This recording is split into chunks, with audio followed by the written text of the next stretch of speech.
What's going on YouTube? Andre here from Card Games United, presenting you another deck profile, because I'm trying to crank these out. In celebration of us now owning 22 out of the 24 clans within the game among Card Games United. Also because they're really easy to post and we haven't posted stuff for a while, and going daily again will be helpful. Yes. Anyways, here to present you Pale Moon for today. We'll be having, I think, Royals, Neo Nectar, Great Nation, whatever the hell he wants to present. Alright. Later on. We'll present what's relevant.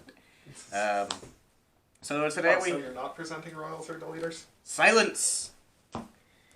Today's Pale Moon. The shafted deck of the set, if I'm being quite honest, because our VR was trash. They got a couple things.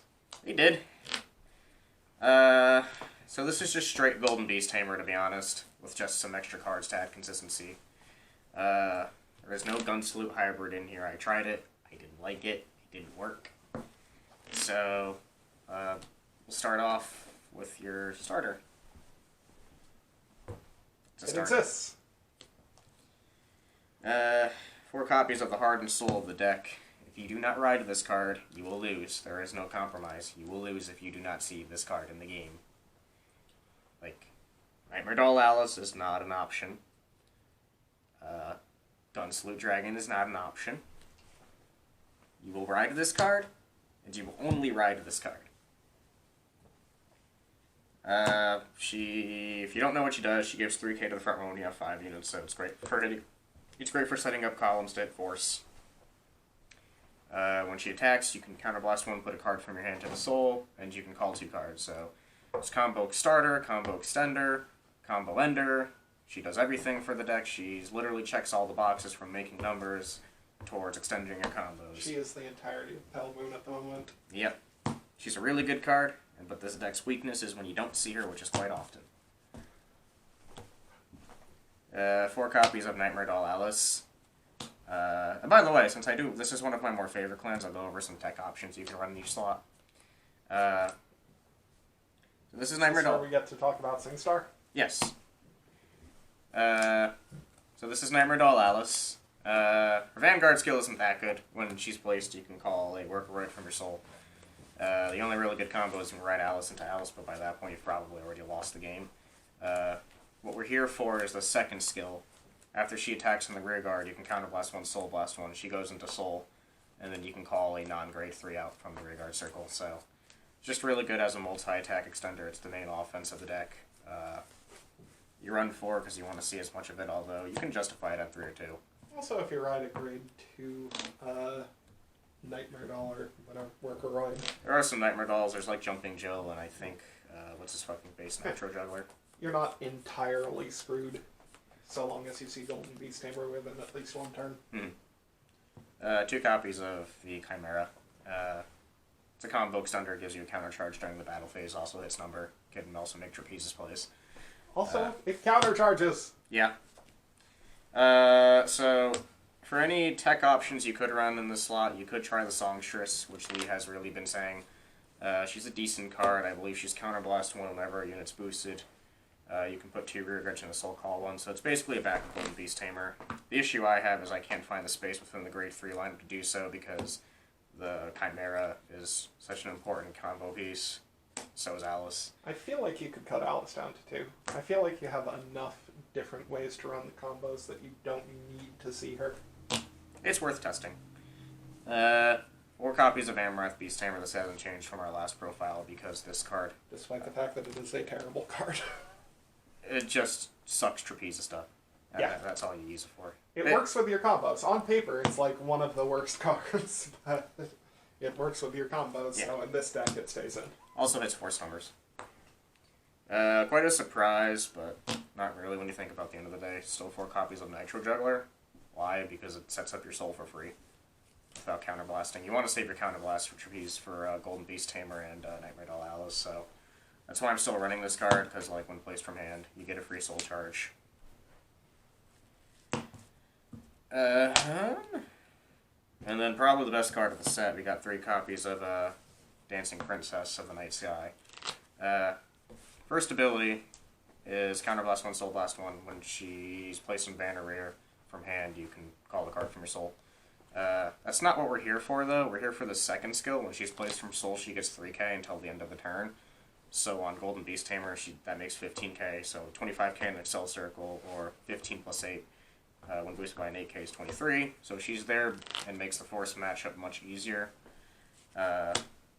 Probably the best damn thing Pale Moon got from this set was this card. So I noticed no misdirection anymore. Too much counterblasts. It is probably worth testing as a 2 of. It's not a bad card, but it's just you have so many other things you would use counterblast for in this deck that you can't really afford it. But again, the only thing I would really want to use it for is to just dig deeper for Golden Beast Tamer. Of course. For grade 1. I say that like that's not the primary purpose of the rest of your deck. We have 4 copies of Brassy Bunny. This is the... You have 4 Golden Beast Tamers and 46 cards that wait for Golden Beast Tamer to show up. Yep. This is Brassy Bunny. He replaced starting Presenter because Brassy Bunny lets you cycle through your deck by discarding a card and drawing a card, which is important to get to Golden Beast Tamer, and gives you a soul charge too when you have a grade 3. So overall, this is a very good card. One of the better cards from the set. Still 4 copies of Midnight Bunny because it's your primary soul charge engine. Because you boost a 30, you get a soul charge. It also adds the pressure of some on-hit skills, which is more relevant since we're not playing the deck with Jumping Jill. And Purple Trapezist. I was referencing this card earlier, but this card is what helps extend your combos and get more attacks during the battle phase, because when she's sucked up, she Soul I Blasts. just realized no Jumping Jill either. Yeah, Jumping Jill's good because she can reset columns, but at the same time, I don't really find the 20k columns to be that useful. And I find out that with Dancing Princess, she just straight up replaces Jumping Jill, because you still need the Nitro Juggler for a lot more of the getting pieces into your soul consistently. If I ever come to a point where like I feel the deck is consistent enough without needing the Nitro Juggler, then yeah, Jumping Jill goes back in. But for now, the 4 Nitro Juggler. But Purple Trapezist Tears or Combo Extender. It gives you an extra attack, gives you an extra unit. You're probably not going to replace this card for a while, as long as standard Pale Moon's a thing. For the triggers, 4 heal, 6 draw, and 6 front. 5 triggers when you games, especially in this deck. Draw triggers are important because you need cards for Golden Beast Tamer's skill, and because it helps improve the consistency of an inconsistent deck. And heal triggers because 20k guards is nice. So yeah. Now, Andre, will you ever try the pure Gun Salute build? Maybe for fun. I don't think it's good, but it's fun. Honestly, every list of Pale Moon that I've seen that has done anything in any remotely competitive setting does not run Gun Salute Dragon. Just because it's not a good card. Its cost is the antithesis of what this deck wants to be doing. It has no compatibility with Golden Beast Tamer whatsoever. It doesn't even do anything to the Force matchup because they can still drop a trigger for a 2 to pass. I mean, when the support's designed around him, he does, because that's the one advantage he has, where he can dig further for a front trigger than Golden Beast Tamer can. But the issue is that you then need to design the support around him, so the only time he does anything is in his own dedicated deck. Yeah, I think it's why I think I said during the set review, it's just like Golden Beast Tamer does everything that Gun Salute Dragon does, but better. Golden Beast Tamer is a better finisher when the opponent's at 4 or 5, just because you get to multi-attack like crazy. She's better for the early game pressure, the mid-game pressure, because she helps set up your combos early. Like, Pale Moon is still right now Golden Beast Tamer's clan. So run Golden Beast Tamer, you'll be happy. Well, you might not be happy because it's still kind of tier 2. I mean, Or yeah, because if 2 to 3. you don't see this card, you die. Good matchups, bad matchups. Anything where you don't see Golden Beast Tamer, that's your bad matchup. Also, anything that controls most aggressive things. Actually, Deleters is actually one to talk about as a bad matchup.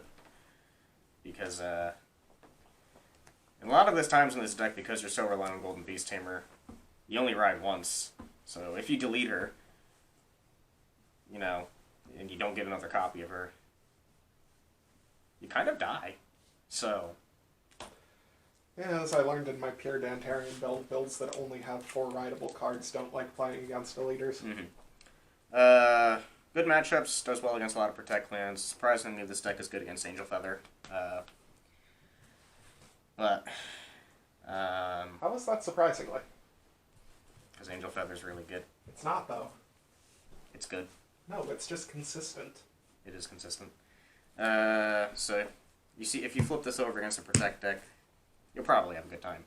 Anyways, I guess Lee will do one of his decks. I don't know what he's going to do. Probably Narukami, I guess. Until then, bye-bye!